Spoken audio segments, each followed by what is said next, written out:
सोचो तुम स्कूल पहुंचते हो और टीचर तुम्हें कहते हैं कि आज तुम्हें अपनी क्लास की सफाई करनी है और हो सकता है टॉयलेट भी। इंडिया में तो आधे स्टूडेंट का रिएक्शन होगा ये स्कूल है, ये पनिशमेंट चैलेंज। लेकिन जापान में तो ये रोज की ही जिंदगी का हिस्सा है और ये तो सिर्फ शुरुआत है, क्योंकि जापान और इंडिया के स्कूल्स में कुछ ऐसे डिफरेंसेस है जो तुम्हें हैरान कर देंगे। वेलकम टू द फैक्टो, जहाँ हम जानेंगे कुछ मजेदार और इंटरेस्टिंग फैक्ट। तो चलो शुरू करते हैं। जापान डिसिप्लिन के लिए दुनिया भर में फेमस है। यहाँ स्टूडेंट को बचपन से ही डिसिप्लिन सिखाया जाता है। जापान में लेट स्कूल आना बहुत ही अनकॉमन माना जाता है और लेट आने पर पनिशमेंट भी मिलती है। अगर इंडिया की बात करें तो यहाँ कुछ स्कूल तो बहुत ही ज्यादा स्ट्रिक्ट होते हैं, जबकि कुछ सरकारी स्कूल ऐसे भी होते हैं जहाँ स्टूडेंट 2 पीरियड खत्म होने के बाद दीवार टाप कर एंट्री मारते हैं और एक लेक्चर खत्म होते ही गायब हो जाते हैं। वैसे सच बताना, क्या कभी तुमने लेट स्कूल पहुंचने पर डांट या पनिशमेंट खाई है? कमेंट करके जरूर बताओ।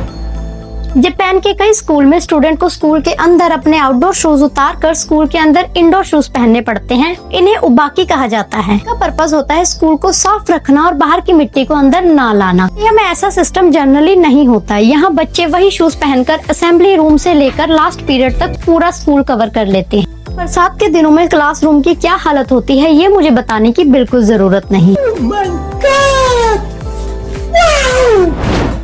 अब बात करते हैं सबसे शॉकिंग डिफरेंस पर। जापान में स्टूडेंट खुद ही क्लासरूम, कॉरिडोर और कई स्कूल्स में तो टॉयलेट तक साफ करते हैं। इस ट्रेडिशन को ओसोजी टाइम कहा जाता है। जापान का मानना है कि अगर तुम खुद ही सफाई करोगे तो तुम गंदगी भी कम करोगे और साथ ही रिस्पॉन्सिबिलिटी ज्यादा सीखोगे। शायद इसीलिए जापान इतनी साफ कंट्री है। अगर अब इंडिया की बात करें तो इंडिया में ज्यादातर स्कूल्स में क्लीनिंग स्टाफ होते हैं जो ये काम संभालते हैं ताकि स्टूडेंट पढ़ाई पर ध्यान दे सके।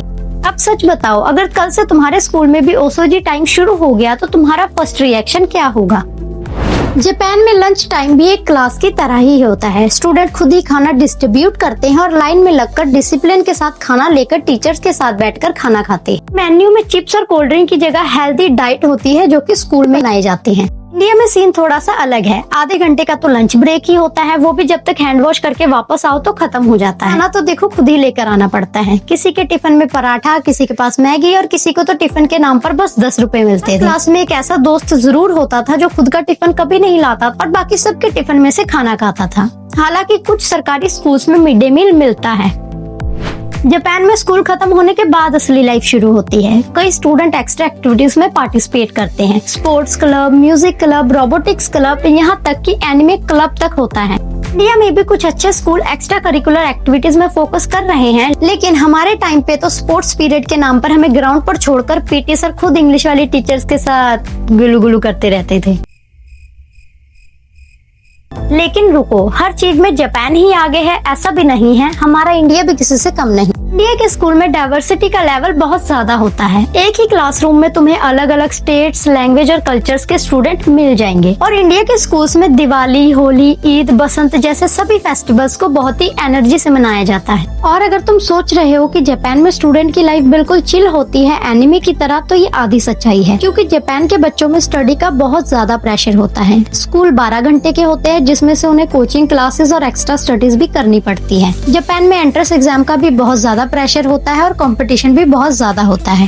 और बहुत लोग सोचते हैं कि जापान के हर क्लास में रोबोट्स पढ़ा रहे होंगे, तो रियलिटी थोड़ी अलग है, क्योंकि जापान के कई स्कूल्स में आज भी ट्रेडिशनल ब्लैक बोर्ड ही यूज होते हैं। अब रियलिटी इंटरनेट की एक्सपेक्टेशन से थोड़ी सी तो अलग है। क्या जापान का स्कूल सिस्टम बेटर है या इंडिया का? अब डिसीजन तुम्हारा है। तुम किस स्कूल सिस्टम को चूज करोगे? डिसिप्लिन और इंडिपेंडेंस वाला जापान या फेस्टिवल और अनफॉरगेटेबल मेमोरीज वाला इंडिया? कमेंट करके जरूर बताना।